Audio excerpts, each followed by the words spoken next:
So before I start this review, I have something that I'd like to say. Those of you who watched my most recent video will know that my oldest sister is going through something that is very rough. Saying that it's really rough is an understatement. My other sister started a GoFundMe page, and I put a link to it in that last video, and so far we've had a really good response. We're a third of the way to our goal. I just want to say to anybody who has donated to that GoFundMe so far, or has even just spread the GoFundMe around, made people aware, shown love and support, thank you very much. You have no idea what that means to me and my family. And just a quick update on her situation, things are looking a little bit better. She had her first surgery this past week. So far, no complications with that. For those of you who are completely new to this or don't know about the GoFundMe or the situation, I'll put a link to that video and a link to the GoFundMe page in the description of this video. But without further ado, we are going to start the review of Love, Simon, directed by Greg Berlanti and starring Nick Robinson, Jennifer Garner, and Josh Duhamel. The film follows the titular character of Simon, a high schooler with a loving family, a great circle of friends, and what many would consider to be an ordinary life. However, there's one secret that Simon has that he's afraid to reveal to his family and friends.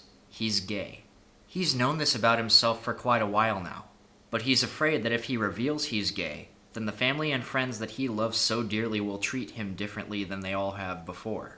Simon develops an online relationship with another young gay man, whose true identity is a mystery initially. As the film progresses and certain events unfold, Simon has to come to terms with his identity and decide whether or not to reveal his secret to the world. Love, Simon was not initially a film that I was extremely excited to watch. The only reason why I even really went to see it is because I'd heard really good things about it from movie reviews and other YouTube reviewers. And I got to see Love, Simon a lot earlier than a lot of people in the United States got to see it, because there was a sneak preview in a theater not too far from where I live. I didn't have anything really big going on that was pressing that I needed to get done that day, so I decided, you know what, I've never gone to a sneak preview of a film before, let's do this thing. So I get to the theater, and it's crammed with a bunch of teenage girls.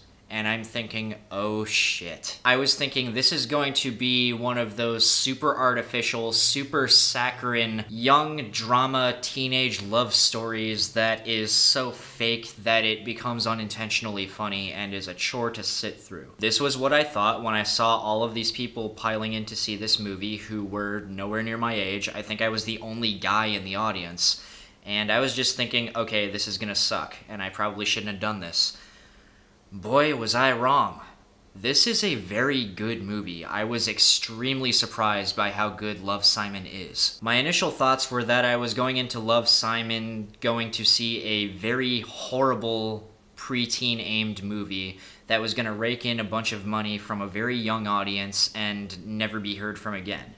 But what I got instead was a very well acted and very well constructed movie with a lot of heart to it. One thing that I will start off by saying is that Nick Robinson totally nails it in the lead role. He gives a very strong central performance that, while you do end up feeling empathy for him, he's not begging you to be like, please feel pity upon me. Instead, through his performance, he just asks you to relate to him. And he does this very well because he is an extremely likable and relatable character. I honestly have to say I've never seen Nick Robinson give a better performance than he did here, and I can't wait to see what he does next. I'm hoping that he continues to make good choices like this. And his performance is helped by very good writing. There's a lot of dialogue in this film that does not feel like it's manufactured in any way, shape, or form. It feels like something you'd really say to somebody. It feels like what kids actually talk about. And while there are the certain dramatic moments, I guess you could say, they don't feel overly dramatic or melodramatic. They feel pretty realistic at most points. As I mentioned before, the film just asks you to relate to this character. It's not asking you to feel pity for him. It doesn't make him a perfect person stuck in a world against people who obviously hate him. This is a guy who is pretty much a normal, everyday guy, just besides the fact that he is gay.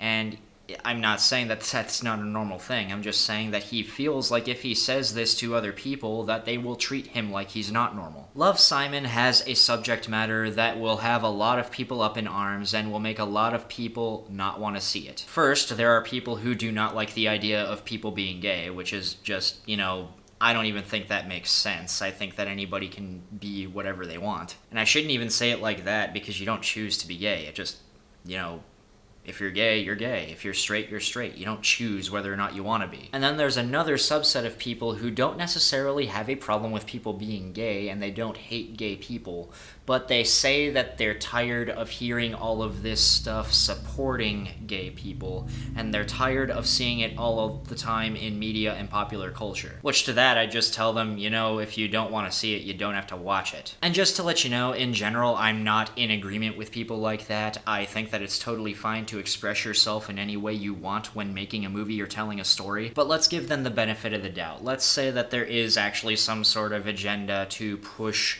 that people should be accepting of gay rights, which I think they should be, obviously, but I don't think there's some massive agenda putting it forth. But even if there was, this movie wouldn't be part of that agenda, because it's not forcing a message down your throat.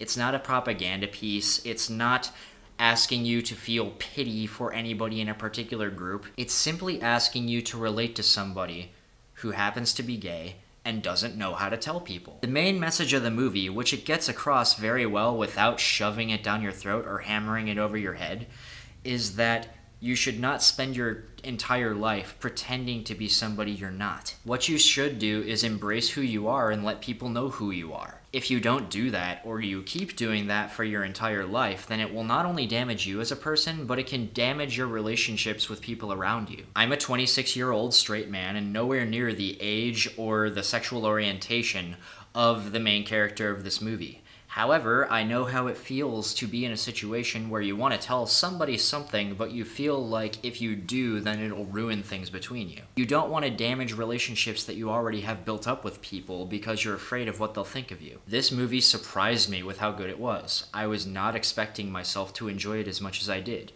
With that being said, it leads me to want to make a video about other movies that I did not expect to like as much as I did. So in the near future, expect a video from me listing some films that I really like, but didn't expect that I would like as much as I did. Alright guys, that's it for the review of Love, Simon, and as always, thank you very much for watching, and have a good night.